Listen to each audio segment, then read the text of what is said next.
everyone. Welcome to our YouTube channel MedTalk India, where medicine meets with meaningful conversation. मैं हूं Saurabh Jha, final year student, और आज हम बात करने वाले हैं एक बहुत ही इम्पोर्टेंट टॉपिक पर जिसका नाम है reality of pharmacy course and pharmacy students.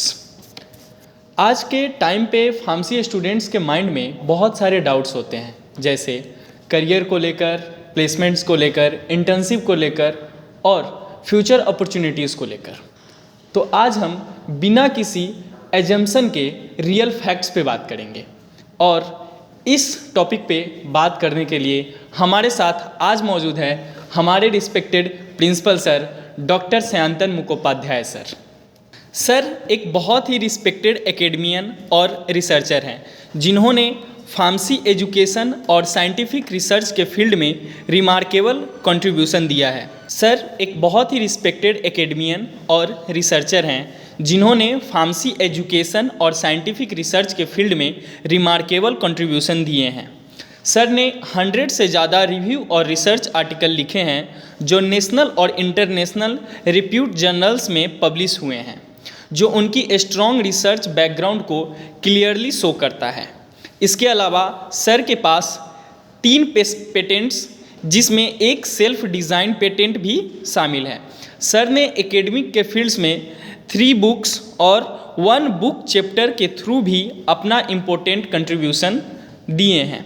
Sir ने अब तक 30 से ज़्यादा एमफार्म स्टूडेंट्स को गाइड और मेंटर किया है, और साथ ही 6 PhD स्कॉलर्स को उनके PhD रिसर्च वर्क के लिए सक्सेसफुली गाइड किए हैं।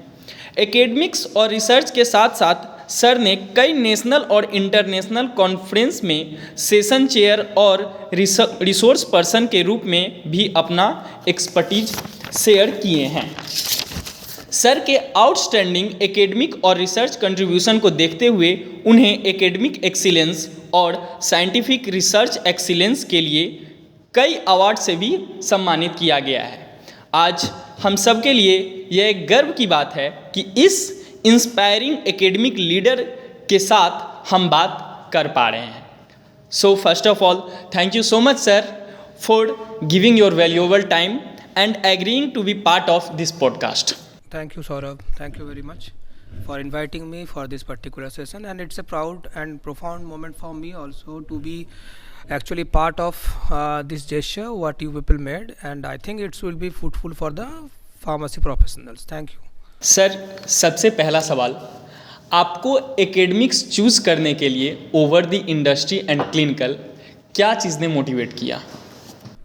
एक्चुअली सौरभ मैं बताऊँ, ये मेरा मानना है और मैं सारे स्टूडेंट्स को भी कहूँगा कि when I started my journey in year 2001 as a B Pharm students first year, so मेरा ये मोटिव था कि बीफार्म कोर्स को पहले समझते हैं, क्योंकि फर्स्ट ईयर्स में थोड़ा सा कन्फ्यूजन में रहते हैं ये सब।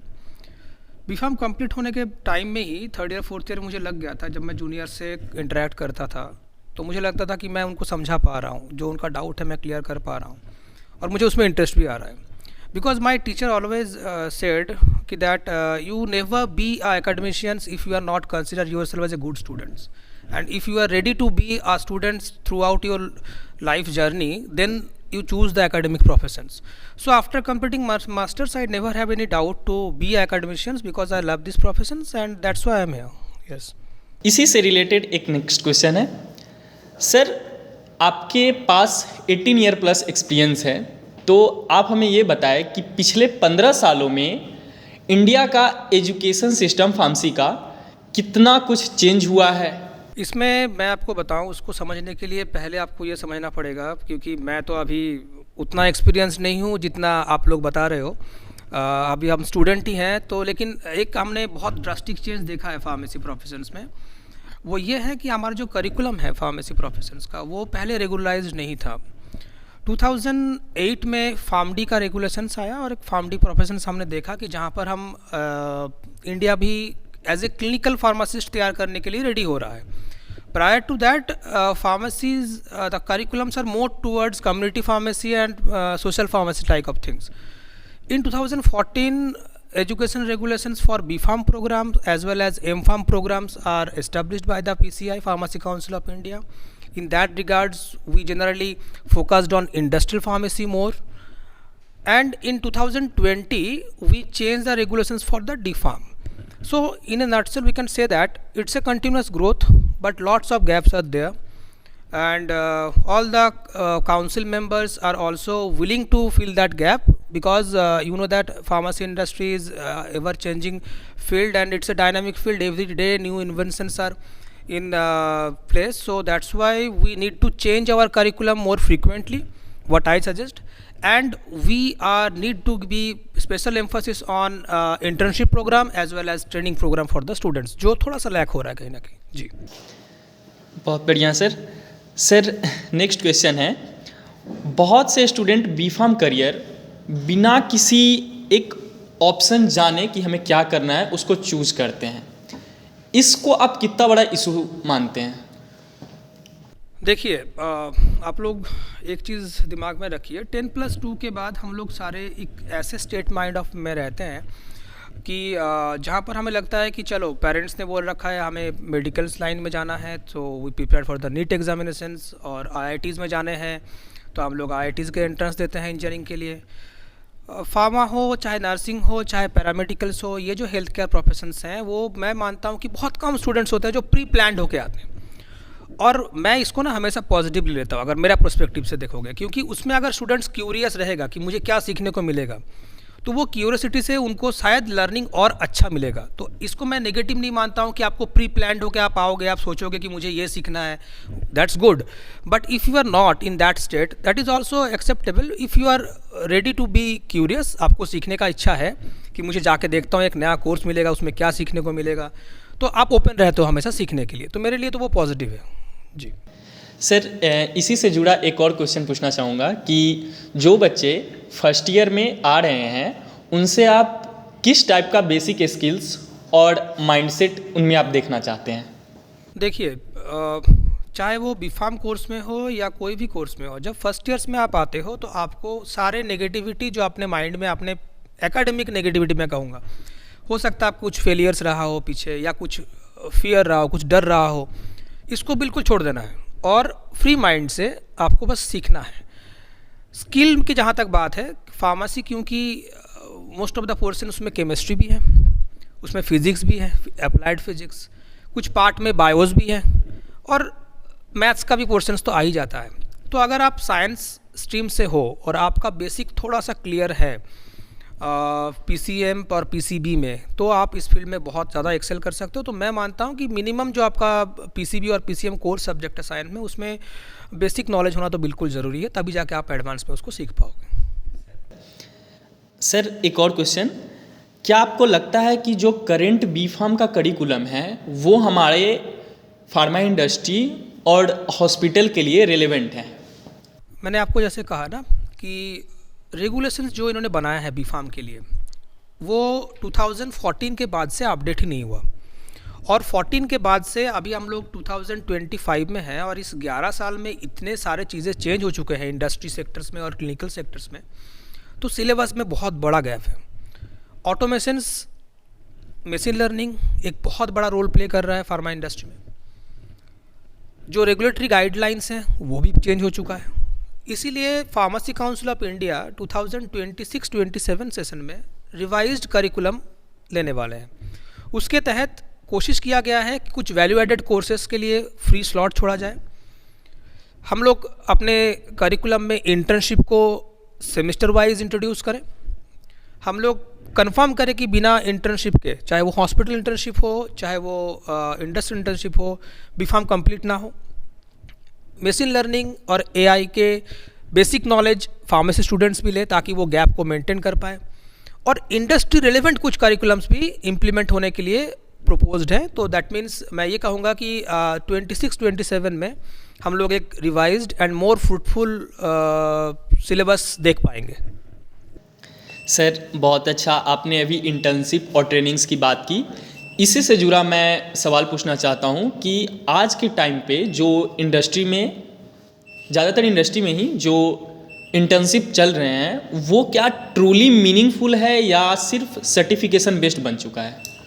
एक्चुअली अगर मैं रियल प्रैक्टिस में देखूं तो स्टूडेंट्स को मालूम है कि ये मैंडेटरी तो नहीं है, तो चलो कर लेते हैं. सो it's not a plan internship truly speaking, but it should be A plan internship what I believe. Now different state pharmacy council also started to notify different colleges that you need to confirm 150 hours of internship for students and you should become it made it mandatory for the students. अब अगर आप मुझे as a teacher पूछोगे तो मैं मानता हूँ कि स्टूडेंट के इंटरेस्ट, जैसे कॉलेज ऑफ फार्मेसी शिवालिक में जो हम लोग अपने स्टूडेंट्स को कहते हैं कि second year onwards you have to clearly define your interest. और अगर आपका क्लिनिकल सेक्टर में इंटरेस्ट है, आपको किस पर्टिकुलर जोन में जाना है और उस जोन के लिए क्या आपका इंटर्नशिप, क्या स्किल आपको चाहिए, उससे मैपिंग करके अगर आप इंटर्नशिप को करोगे तो देखिएगा आप कि आपका उसमें करियर एनहांसमेंट भी हो रहा है और आपका प्रोफेशनल स्किल भी बढ़ रहा है. तो मैं ये मानता हूँ कि आज के दिन में नहीं हो रहा है, लेकिन जो होना चाहिए वो ये है कि स्टूडेंट्स का जो इंटरेस्ट है जिसमें वो अपना करियर बनाना चाहते हैं उसके स्किल डेवलपमेंट के लिए 150 आवर्स के प्री प्लान्ड, जहाँ पर लर्निंग आउटकम भी आपको मालूम है कि मुझे क्या चाहिए, करना चाहिए. और कॉलेज को भी इसके लिए चाहिए कि हॉस्पिटल्स और इंडस्ट्री के साथ अंडरस्टैंडिंग करे, MOU साइन करे, ताकि स्टूडेंट्स को ये एक्सपोजर मिले रियल टाइम में. और सिर्फ प्रोडक्शन में नहीं, quality control, quality assurance, regulatory sector में भी, और हॉस्पिटल्स में सिर्फ डिस्पेंसिंग सेक्शन में नहीं, जिसमें क्लिनिकल सेगमेंट में भी, जहाँ पर ADR रिपोर्टिंग के ऊपर भी बात करें बच्चे, ड्रग इंटरेक्शन के ऊपर भी सीखे. तो ये इंडियन हेल्थ केयर के सिस्टम्स के लिए आज का नीड है. बिल्कुल. तो सर इसी से जुड़ा एक और क्वेश्चन कि जो फाइनल ईयर स्टूडेंट्स होते हैं उन्हें अगर 6 मंथ या 1 ईयर की ट्रेनिंग के लिए जाना हो तो क्या उन्हें NOC मिलना चाहिए या नहीं मिलना चाहिए? देखिए, B.Pharm प्रोग्राम जो है वो एक फुल टाइम प्रोग्राम्स है, पार्ट टाइम का कोई प्रोविज़न तो है नहीं इसमें. हमारे जो क्रेडिट पॉइंट है डिफरेंट सेमिस्टर्स में वो PCI द्वारा वेल डिफाइंड है and students need to attend the classes and maintain the minimum 80% attendance. तो ऑब्वियसली अगर आप कहेंगे 1 ईयर या 6 मंथ्स के इंटर्नशिप, मैं कहूँगा नहीं. During the course you are not suppose to do that, neither you the college provide you any kind of NOCs. If any college provide, it's in bad practice, it should not be. तो फिर क्या students को internship के लिए जाना नहीं चाहिए? बिल्कुल जाना चाहिए. आपके पास 2 फेज़ है, आपका फर्स्ट 5 सेमेस्टर्स के बाद एक फ़ेज़ है, एक 6 सेमेस्टर के बाद है. So every summer and winter break जो स्टूडेंट्स को मिलता है, अगर स्टूडेंट्स उसको प्री प्लान तरीके से अपना इंटर्नशिप के लिए यूटिलाइज़ करें तो आपको ये ज़रूरी नहीं है कि आपको 1 साल के लंबा या 6 महीने के लिए जाना है. You can divide it into a part, 1 month part in summer time and 15 days in winter time. So कर सकते हैं, लेकिन ड्यूरिंग द कोर्स क्लास से आपको NOC दे के अगर आप कोई इंस्टीट्यूट छोड़ते हैं तो आपका B.Pharm डिग्री वैलिड नहीं होता फिर उस केस में. जी, ये उन स्टूडेंट्स के लिए बहुत ही अच्छा जवाब था जो ज़्यादातर उत्सुक रहते हैं. कुछ मेरे जैसे स्टूडेंट भी होंगे जो कि फाइनल ईयर में NOC का डिमांड करते हैं. So thank you sir for this answer. कुछ क्वालिटी और फ्यूचर अपॉर्चुनिटीज़ के रिगार्डिंग क्वेश्चन. जो PCI एजुकेशन क्वालिटी है वो हमारे कोर्स पे कैसे इम्पेक्ट डालती है? मैंने जैसे आपको कहा ना कि फार्मेसी काउंसिल का भी कुछ आप कह सकते हैं डिफरेंट स्टेक होल्डर्स से फीडबैक्स वो लेते हैं, जिस स्टेक होल्डर्स में इंडस्ट्रियल्स भी हैं, क्लिनिकल सेक्टर से भी लोग हैं. स्टूडेंट्स के लिए प्रोफेशन रेडी करिकुलम बनाना और उस करिकुलम को डिलीवर करने के लिए कॉलेज के इंफ्रास्ट्रक्चर्स, मैन पावर्स को वेल इक्विप्ड करना, यही काउंसिल का काम है. और काउंसिल इसको ढंग से कर भी रहे हैं. आप देख रहे हैं कि हर एक कॉलेज को इंस्पेक्शंस को फेस करना होता है, गाइडलाइंस बना दिया गया है. अब स्टूडेंट्स का भी जो आपका रजिस्ट्रेशन है वो PCI पोर्टल में हो रहा है. स्टूडेंट्स को भी एक यूनिक कोड मिल रहा है. आगे चल के ये स्टेट फार्मेसी काउंसिल के साथ भी लाइन अप होने वाले हैं, तो स्टूडेंट्स को अटेंड करना ज़रूरी है.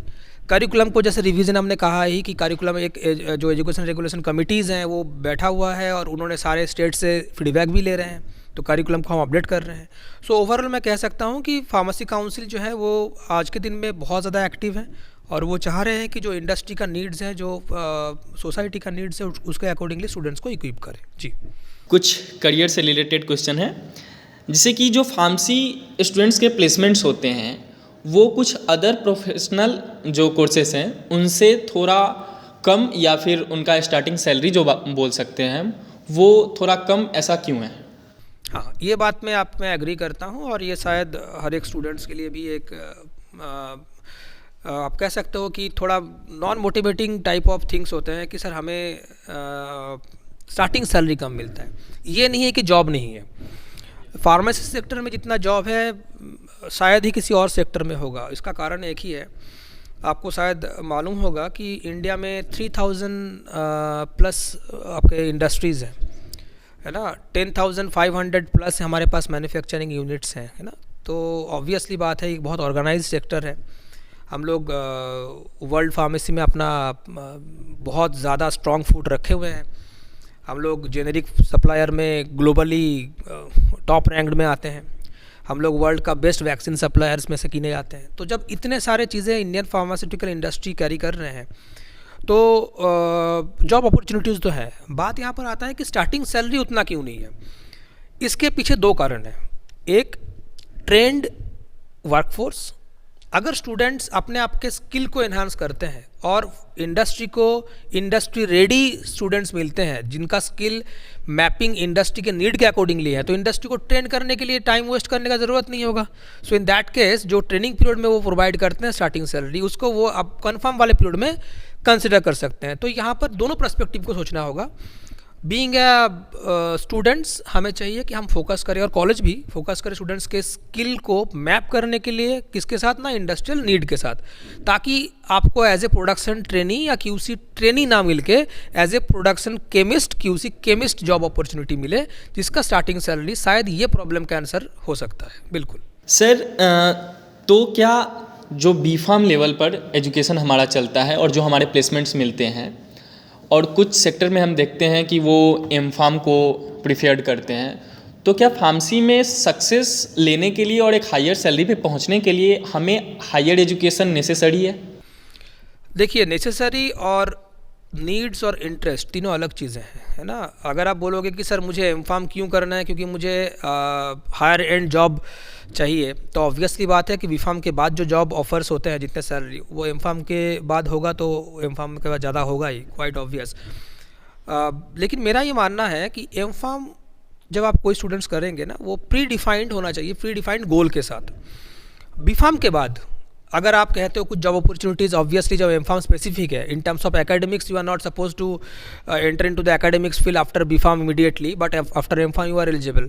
If you are going to excel your career in research sectors, you have to have go for M.Pharm programs or PharmD PPP programs. But if you are willing to work as a industrial pharmacist, I don't think that M.Pharm is required for that. You are quite capable to enter into the industry in after completing B.Pharm.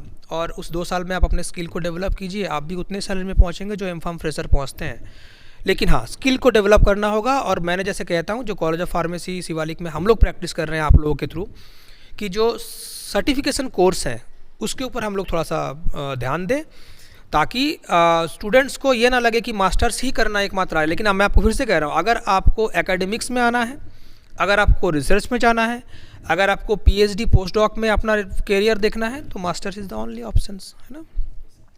Sir, तो आपके नज़रिए से हमें ये बता सकते हैं कि फार्मेसी में अभी के टाइम पे जो ऐसे कौन से डोमेन हैं जो रियल जॉब पोटेंशियल रखते हैं? देखिए, फार्मेसी में जैसे आप लोग सभी जानते हो, डिफरेंट सेक्टर्स में जॉब्स के लिए बात तो होता ही है। तो अगर मोटे तौर पे देखें हम, कम्युनिटी फार्मेसी, जिसको अभी अनऑर्गेनाइज मानते हैं हम लोग, क्योंकि गवर्नमेंट अभी इसमें बहुत काम कर रहे हैं, और आने वाले दिनों में आप देखोगे कि हॉस्पिटल फार्मासिस्ट से कम्युनिटी फार्मासिस्ट की तरफ या क्लिनिकल फार्मासिस्ट की तरफ हम शिफ्ट हो जाएंगे। इंडस्ट्रियल फार्मेसी में डिफरेंट सेक्टर्स तो है ही। एक बहुत बड़ा सेक्टर्स मार्केटिंग का है, जो स्टूडेंट्स आजकल कम उसमें जा रहे हैं, लेकिन जाना चाहिए। रेगुलेटरी सेक्टर्स, जहाँ पर गाइडलाइंस के अकॉर्डिंगली डॉक्यूमेंटेशंस बनाते हैं, वो भी सेक्टर्स हैं। वो छोड़ के भी जो कोडिंग, मेडिकल कोडिंग या medical scribing, medical writing, pharmacovigilance, ये जो सेक्टर्स हैं जो क्लिनिकल से जुड़े हुए हैं, ये भी ओपन है बी.फार्म स्टूडेंट्स के लिए, अगर वो स्किल को डेवलप कर ले। तो जॉब की कोई कमी नहीं है। सरकारी तरफ से अगर देखें हम, तो गवर्नमेंट का भी रेलवे फार्मासिस्ट, सेंट्रल गवर्नमेंट के बैंक्स के फार्मासिस्ट के जॉब्स, डिफेंस में फार्मासिस्ट के जॉब्स, लेकिन वो ऑब्वियसली अवेलेबिलिटी के ऊपर डिपेंड करता है, और उतना ज़्यादा आप कह सकते हो फ्रीक्वेंटली ओपनिंग नहीं आता है, लेकिन उसमें भी अपॉर्चुनिटीज़ होते हैं। और मैं आप लोगों को बता दूं, अभी रिसेंटली ही शायद अभी पब्लिक डोमेन में ये आया नहीं है, but I have attended one meeting with top pharmacy council professionals, and in near future the Pharmacy Council of India is in touch with Education Ministry to introduce pharmacy subject into the subject list of competitive exam for IAS and IPS। अभी तक अगर आप IAS IPS के लिए देना चाहते हो exam, तो आपको केमिस्ट्री या फिज़िक्स ऐसे वाले सब्जेक्ट चूज़ करना होगा। फार्मेसी का सब्जेक्ट उसमें है नहीं, but pharmacy council are in try to incorporate pharmacy as a subject for this your IAS IPS exam also. तो वो भी सेक्टर हमारे लिए ओपन होने वाला है बहुत जल्द। जी सर, तो जैसे आपने गवर्नमेंट जॉब की भी बात करी, तो आपके विचार जानना चाहेंगे हम कि what you think that which job is better, government job और प्राइवेट जॉब? हाँ, एक आप ऐसे आदमी से पूछ रहे हो जो गवर्नमेंट जॉब के एलिजिबिलिटी क्राइटेरिया से बाहर हो चुका है, क्योंकि मेरा एज हो चुका है, तो मैं तो प्राइवेट जॉब ही कहूँगा। लेकिन आप लोगों के लिए आप लोग हमेशा ओपन रहिए। देखिए, विच जॉब इज़ बेटर ये मैं इंडिविजुअल्स के ऊपर छोड़ता हूँ। जहाँ पर मेंटल सेटिस्फेक्शन आपका है ना, दैट जॉब इज़ बेटर। और जॉब सिक्योरिटी के तौर पे हम सोचते हैं कि गवर्नमेंट जॉब में जॉब सिक्योरिटी है। जॉब सिक्योरिटी सब जगह पे है अगर आप कैपेबल और स्किल्ड वर्कर हो।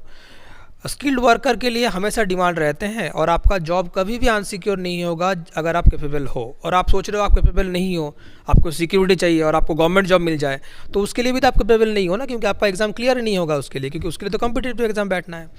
तो गवर्नमेंट सेक्टर्स के जॉब ऑब्वियसली इसीलिए लिक्विडिटी होता है क्योंकि उसमें बहुत सारे आप कह सकते हो कि एक स्टेबिलिटी वाइज भी कुछ गवर्नमेंट के स्पार्क भी होते हैं जो मिलते हैं। लेकिन आजकल प्राइवेट सेक्टर्स में भी अगर आप देखेंगे वो सारे स्पार्क गवर्नमेंट ने इम्प्लीमेंट करने के लिए कह दिया है, चाहे वो EPF की बात हो, चाहे वो हेल्थ इंश्योरेंस की बात हो। तो ऐसा नहीं है, आपका इंटरेस्ट किस में है वो देखिए। अगर आपको एकेडमिक्स में जाना है, अब गवर्नमेंट यूनिवर्सिटी में पोजीशन नहीं आ रहा है, तो आप वेट करोगे या प्राइवेट सेक्टर में जाओगे? Obviously government pharmaceutical industry government के अंडरटेक में ना के बराबर है। अब प्राइवेट सेक्टर इतना फैला हुआ है, तो मैं अगर मुझे इंडस्ट्री जाना है, मैं क्यों गवर्नमेंट के सेक्टर्स के जॉब के लिए बैठा रहूँगा? या मुझे हॉस्पिटल फार्मेसी में जाना है, गवर्नमेंट हॉस्पिटल्स में नहीं हो रहा है, मैं start my career with the private sectors, and then whenever the opportunity is there and the salary is matching with my expectation, go for the government sectors. So it's not a comparative things which sector is better. The main point is that what kind of jobs as a students you are looking for, why you find your mental satisfaction or job satisfaction, that is most important। Sir के जवाब से आप लोग समझ गए होंगे कि job security कुछ नहीं है, प्राइवेट जॉब भी आपके लिए उतना ही सिक्योर है अगर आप एक स्किलफुल पर्सन हैं तो। सर, थोड़े सीरियस सवाल बहुत हो गए, एक फन राउंड, एक रैपिड फायर राउंड है जिसमें सिर्फ आपको चूज़ करना है इंडस्ट्री, एकेडमिक या क्लिनिकल। मेरे लिए तो एकेडमिक्स। मार्क्स या स्किल्स? स्किल से ही मार्क आएगा, तो स्किल्स। जीपैट या जॉब? जीपैट अगर आपने क्वालिफाई कर दिए कोई भी जॉब में, आप सिलेक्ट होने से रुकोगे नहीं, तो जीपैट के लिए तैयारी करो, जॉब अपने आप आ जाएगा आपके पास। इंडिया या एब्रॉड? इंडिया, बीच में कभी घूमने के लिए जा सकते हैं एब्रॉड। जी। गवर्नमेंट या private? Always private, but if opportunity is there, as I already informed you that in terms of job satisfaction, then go for government, yes। Books या online resources? First books to clarify your doubts, then for excelling of your informations, go for internet। Profession या business?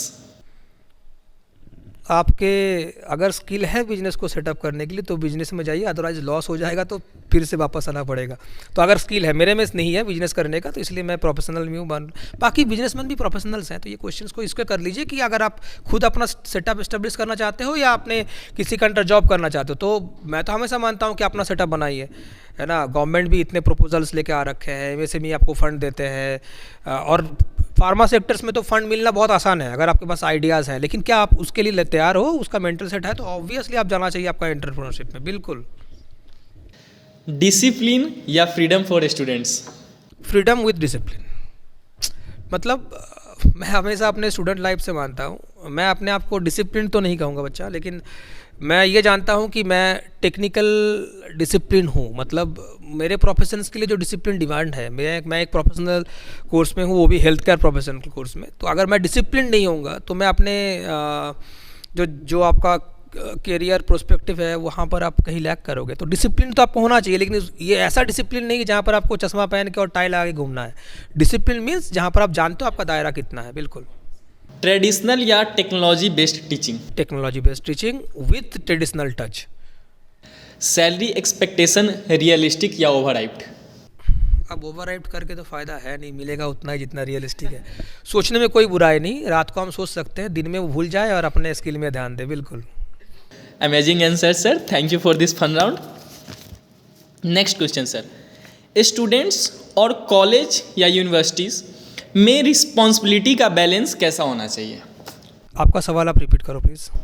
Students जो हैं उनके बीच और जो college universities हैं उनके बीच जो रिस्पॉन्सिबिलिटी होती है कि स्टूडेंट का क्या रिस्पॉन्सिबिलिटी होना चाहिए कॉलेज और यूनिवर्सिटी के प्रति, और कॉलेज और यूनिवर्सिटी का रिस्पॉन्सिबिलिटी क्या होना चाहिए स्टूडेंट्स के प्रति, उनके बीच कैसा बैलेंस होना चाहिए? देखिए, अगर एज ए स्टूडेंट मैं कॉलेज को अपना घर मानूंगा तो घर की तरह सहेज के रखूँगा। जो मेरा चीज़ है घर के अच्छे के लिए वो मैं बताऊँगा, जो चीज़ होने से घर का फ़ायदा होगा वो बताऊँगा। और स्टूडेंट्स कॉलेज के लिए मेन स्टेक होल्डर है, because I think that students के लिए ही कॉलेज बना हुआ है और स्टूडेंट रहेगा तो ही कॉलेज एग्जिस्ट करेगा। तो स्टूडेंट्स के बेटरमेंट के लिए और स्टूडेंट्स को जॉब रेडी करने के लिए जितने भी चीज़ें चाहिए वो कॉलेज को निरंतर प्रयास करना चाहिए, इसमें तो कोई डाउट नहीं है। मतलब कॉलेज ऐसा नहीं होना चाहिए कि जहाँ पर स्टूडेंट्स आ जाएं और फिर स्टूडेंट्स के बस हम कंफर्ट को ध्यान में रखें, जहाँ पर वो सारे माल प्रैक्टिस करते रहें और कॉलेज कुछ ना कहें। उसमें तो आप ये कर रहे हो कि आप स्टूडेंट्स को एक डिग्री होल्डर बट एक अनट्रेंड प्रोफेशनल्स बना दिए, जबकि कॉलेज का फोकस होना चाहिए कि जिस विज़न के साथ कॉलेज बना हुआ है, जिस मिशन स्टेटमेंट को कॉलेज इस्टेब्लिश करना चाह रहा है, उसको स्टूडेंट सेंट्रिक करके स्टूडेंट्स को उस स्किल के साथ मैप कर दे। क्योंकि 4 साल के कोर्स या 3 साल के कोर्स में एक कॉलेज के पास इतना संसाधन तो होना चाहिए कि जो स्टूडेंट्स को उस पर्टिकुलर उसके लिए रेडी कर लें। बस। बिल्कुल सर, तो एक अनकंफर्टेबल ट्रूथ बताइए जो कि कॉलेज, फार्मेसी कॉलेज या फार्मा इंडस्ट्री या ऑल ओवर फार्मेसी सेक्टर की हम बात करें, जो कि स्टूडेंट को जानना चाहिए, जो स्टूडेंट्स को अभी तक पता नहीं है। देखिए, जो एकेडमिक सेक्टर्स में अगर बात करूं मैं, बहुत सारे कॉलेजेस हैं जो सिर्फ एडमिशन नंबर में ध्यान दे रहे हैं, और इसीलिए काउंसिल ने भी देखिए कितने सारे चीज़ें इम्प्लीमेंट कर दिया है। जैसे कॉलेजेस में फैकल्टी ट्रेंड नहीं रखा जा रहा था, नंबर ऑफ़ फैकल्टीज़ कम थे, कुछ कॉलेजेस में लैब्स के सेटअप प्रॉपर नहीं थे। अब काउंसिल ने चीज़ों को स्ट्रीमलाइन करने के लिए आधार ऑथेंटिकेट अटेंडेंस सिस्टम्स लागू कर दिए, तो आपको फैकल्टी रखना पड़ेगा। आपके इंस्ट्रूमेंट इक्विपमेंट्स के नंबर स्पेसिफाई कर दिए हैं, पहले भी था लेकिन अब उसको ऑनलाइन वेरिफिकेशन हो रहा है, तो क्वालिटी होगा ही। तो स्टूडेंट्स को एक तो रियलिटी ये चेक करना चाहिए कि जहाँ पर भी वो एडमिशन ले रहे हैं उस कॉलेज के पास फैसिलिटीज़, इंफ्रास्ट्रक्चर क्या है। और अगर आपको फार्मा को आपने बाय चांस सिलेक्ट किया है तो प्लीज़ 1 साल बाद ही उसको आप बाय चॉइस कर लीजिए, अदरवाइज़ जॉब तो आपको मिल जाएगा, ये रियलिटी है। लेकिन ये थोड़ा सा हर्श रियलिटी होगा कि आपको अगर लाइफ में एक्सेल करना है ना, आगे चल के आगे 40 साल आपको स्टेबल रहना है, तो फिर आपको बहुत स्ट्रगल करना होगा अगर आपने इस 4 साल में अपना स्किल को नहीं डेवलप किया है। तो आप ये मत सोचिए कि बस एक डिग्री लेके बाहर निकल जाएंगे और आपके लिए जॉब रेडी है। बिल्कुल है, लेकिन वो उतना अर्निंग आपको नहीं दे पाएगा कि आप अपने परिवार को ढंग से चला पाए अपने accordingly. Thank you sir. Sir, अगर आप आज स्टूडेंट होते तो आप क्या डिफरेंट करते जो आप उस टाइम पे 2003-4 के टाइम पे जो स्टूडेंट थे आप?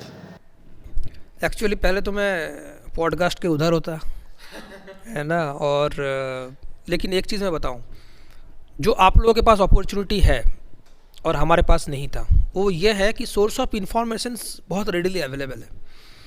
अपॉर्चुनिटी को आप बहुत जल्दी आजकल समझ सकते हो। हमारे लिए सच में बताया कि जब तक हम कर रहे थे, हम जानते हैं या तो एकेडमिक्स में आना है या तो इंडस्ट्री में जाना है, बच्चों के पास ऑप्शन यही होता है। थोड़ा सा लोग सोचते हैं कि मार्केटिंग कर ले, लेकिन आज के दिन में आप देखिए क्लिनिकल सेक्टर्स इंडिया में इतना डेवलप हो गया है, अब क्लिनिकल सेक्टर में इतना अपॉर्चुनिटीज़ आ गया है। स्टूडेंट्स अगर पहले से उसको जानते हुए, अगर स्टूडेंट होता आज के दिन में, तो मैं अपना टारगेट को सेकेंड ईयर में फिक्स कर लेता और उसके पीछे दौड़ता। एब्रॉड में इतने अपॉर्चुनिटीज़ हैं, अगर कोई स्टूडेंट्स चाहते हैं कि भाई अपना बहुत, क्योंकि स्टूडेंट के पास इंफॉर्मेशन के रिसोर्सेज बहुत आ गए हैं और डिफरेंट मीडियम लर्निंग के आ चुके हैं, बहुत ऑनलाइन प्लेटफॉर्म आ चुके हैं, कुछ AI टूल्स बहुत इफ़ेक्टिवली स्टूडेंट्स को हेल्प कर रहे हैं, बुक्स के नंबर्स बढ़ चुके हैं, आपके पास वैरायटी ऑफ बुक्स ज़्यादा है, कॉलेज के नंबर्स बढ़े हैं तो आपके पास ऑप्शंस भी ज़्यादा हो गए हैं, इंडस्ट्री के नंबर बढ़ चुके हैं तो आप चूज़ कर सकते हो कि मुझे कौन से इंडस्ट्री को लेना है। तो बीइंग अ स्टूडेंट्स आपके पास आज के दिन में अपॉर्चुनिटी ज़्यादा है। तो जैसे हम लोगों के टाइम में ऑप्शंस कम थे, आप लोगों के साथ ऑप्शंस ज़्यादा है, चैलेंजेस भी ज़्यादा है। तो अगर आप लोग डे 1 से ये सोच लीजिए कि हम लोग क्या करना चाहते हैं, अगर मैं स्टूडेंट होता तो मैं वही करता, और उसके लिए ही अगर पहले से मैं अपने विज़न को क्लियर रख के चलूँगा तो आज के दिन में मेरे ख्याल से अपॉर्चुनिटीज़ और क्वालिटी जो कहे हुए जॉब के वो ज़्यादा है पहले के टाइम से, बिल्कुल ज़्यादा है। Sir, according to you Indian pharmacy education में कौन कौन से बदलाव अभी होने चाहिए? जो होने वाला है वो ये है कि थोड़ा सा हम लोग इंडस्ट्रियल गैप को मिनिमाइज़ करें, थोड़ा इंडस्ट्री ओरिएंटेड सिलेबस को बना दे, स्टूडेंट्स को second year onwards subject choice को दे दे, और जो फार्मेसी काउंसिल अभी इम्प्लीमेंट करने वाले हैं नेशनल एजुकेशन पॉलिसी NEP 2020 के जो प्रावधान है वो प्रावधान फार्मेसी में 26-27 सेशन ऑनवर्ड्स आप लोग देख पाओगे। और उसको होने से क्या होगा ना कि स्टूडेंट्स के पास अब NEP के जो भी गवर्नमेंट ऑफ इंडिया ने गाइडलाइंस दे रखे हैं उसके तहत वो अपना एग्जिट कर सकते हैं। अपना स्किल को मैप करने के लिए इस बार क्या हो रखा है, जो सिलेबस आने वाला है उसमें बहुत सारे स्किल ओरिएंटेड ऑप्शनल कोर्सेस हैं जिसमें स्टूडेंट्स ऑप्ट कर सकते हैं अपने इंटरेस्ट में। तो ये सिर्फ आने वाले हैं और 26-27 में आप लोग देखोगे ये मतलब इन्फोर्स हो जाएगा बिल्कुल। बीफार्म के दौरान एक कौन सी गलती है जो हर एक स्टूडेंट को अवॉइड करनी चाहिए? इस कोर्स को हल्के में नहीं लेना चाहिए और बहुत देर में जागना नहीं चाहिए। मैक्सिमम स्टूडेंट्स सेकेंड ईयर में जागते हैं, फिर थर्ड ईयर में सो जाते हैं। मैं मानता हूँ कि ये 4 साल, जैसे मैं हर स्टूडेंट्स को बोलता हूँ कि हर जो ये 4 साल है इसमें अगर आप मेहनत करोगे तो फार्मेसी जैसा अपॉर्चुनिटी शायद ही कोई और प्रोग्राम आपको दे सकते हैं। तो एक सेमिस्टर्स चलो हल्के में छोड़ देता हूँ, नेक्स्ट सेमिस्टर से ठीक से पढ़ूंगा, ये वाले चीज़ों को छोड़ के फर्स्ट सेमिस्टर से लग जाइए, क्योंकि हेल्थ केयर प्रोफेशन है, आपके ऊपर रिस्पॉन्सिबिलिटी ज़्यादा है। इसका सीरियसनेस को समझते हुए 4 साल सीरियसली आप दीजिए, आने वाला 40 साल आपका फ्रूटफुल होगा पॉजिटिवली। क्या सर एक वो फार्मासिस्ट जो कि कोर्स तो अपना कंप्लीट कर चुके हैं बट एक अच्छे जॉब की तलाश में अभी भी हैं, उनके लिए वो स्ट्रगल कर रहे हैं, तो उनके लिए आपका क्या एडवाइस होना चाहिए? देखिए, अच्छे जॉब्स की जहाँ तक बात है, आप पहले तो देख लीजिए कि जिस जॉब में आप हैं उस जॉब में जो आपसे डिमांड किया जा रहा है, जो जॉब का डिस्क्रिप्शन है, GD है, उसके अकॉर्डिंगली क्या आपका स्किल है या नहीं है। अगर स्किल नहीं है और आपका स्किल कहीं और मैप करते हैं तो आप तो तुरंत स्विच कर दीजिए टाइम रहते हुए, क्योंकि 5 साल बाद जाके पीछे घूमना वो बेकार है। और दूसरी चीज़ ये है कि if you think that you are not that much skillful, please उस स्किल गैप को मेंटेन करने के लिए आप सर्टिफिकेशन कोर्स की तरफ जाइए और उसको कंप्लीट करके फिर जॉब में आइए, ताकि आपका जॉब में ग्रोथ जो है वो प्रोपोर्शनली होता जाए, अदरवाइज फ्रस्ट्रेशन आ जाता है ज़्यादा ही। कि सर एक आखिरी सवाल सर, फार्मेसी स्टूडेंट्स के जो पेरेंट्स हैं उनके लिए आपका क्या मैसेज होना चाहिए, जो कि ज़्यादा परेशान रहते हैं अपने बच्चों के करियर के लिए, जॉब्स के लिए? देखिए, पहली बात तो यह है कि अगर आपने एज ए पेरेंट्स अपने वर्ड को, अपने बच्चे को फार्मेसी के लिए सिलेक्ट, मतलब अपने फार्मेसी को एज ए करियर प्रोफेशन दे रखे हैं, तो एक बात का तो आप निश्चिंत हो जाइए, जॉब तो उनको मिलना है। लेकिन मैं ये चाहूँगा बीइंग ए पेरेंट्स, आप हमेशा अपने बच्चे को ये चीज़ बताइए कि आफ्टर कोविड आपने सभी देखा ना कि फार्मासिस्ट को अब एक वैक्सीनेटर के तौर पे देखना शुरू हो गया है। दैट मीन्स हमारा स्टेटस थोड़ा सा बढ़ चुका है, अब हमें रिकॉग्नाइज हो रहा है ना, जब हम वर्ल्ड के 3rd global in terms of volumes हैं, तो जॉब तो हमारे लिए है। हम जब US को उसके 40% जेनरिक सप्लाई कर सकते हैं, अफ्रीकन कंट्री को उसके सप्लाई कर सकते हैं, तो हम में कैपेबिलिटी तो है इंडियन में। बस ये हो रहा है कि थोड़ा एज ए पेरेंट्स हम भी अपने बच्चे को ये ना महसूस करवाए कि चलो तूने मेडिकल MBBS नहीं हुआ तो तुम फार्मेसी में आ गए। बिल्कुल नहीं, फार्मेसी आपके फर्स्ट ऑप्शंस बिल्कुल था और आगे भी रहेगा। इसमें भी बहुत सारे करियर एस्पेक्ट्स हैं, तो बिल्कुल भी आप इसमें ये मत डिमोटिवेट होइए कि ये नहीं मिला इसलिए फार्मेसी में आ गए। फार्मेसी हमेशा करियर ऑप्शन में फर्स्ट में रहने के काबिल है। बस बच्चों को आप ये मोटिवेट करते रहिए और बच्चों को पढ़ाई में ध्यान दीजिए। बिल्कुल। Thank you sir, thank you for your valuable time and your honest answers. आपके वचन हमेशा हमारे लिए काफ़ी मोटिवेटिंग रहेंगे और आई ओपनिंग रहेंगे। And thanks to our team, Govind, Preeti, Rohit, जो कि बिहाइंड द स्क्रीन इतना मेहनत कर रहे हैं सक्सेसफुली पॉडकास्ट आपके पास डिलीवर करने के लिए। दोस्तों, अगर आप भी फार्मेसी स्टूडेंट हैं तो याद रखिए, डिग्री सिर्फ एक स्टार्टिंग पॉइंट है। असली गेम स्किल्स का, माइंडसेट का, कंसिस्टेंसी का, हार्डवर्क का, एटीट्यूड का है। अगर आपको भी ये पॉडकास्ट पसंद आया तो लाइक करें, शेयर करें और सब्सक्राइब करें, और कमेंट करके ज़रूर बताएं कि आपको पूरे पॉडकास्ट के सबसे बेस्ट पार्ट कौन सा लगा। तब तक के लिए हम मिलते हैं अगले एपिसोड में। आप तब तक के लिए keep learning, keep growing. Thank you.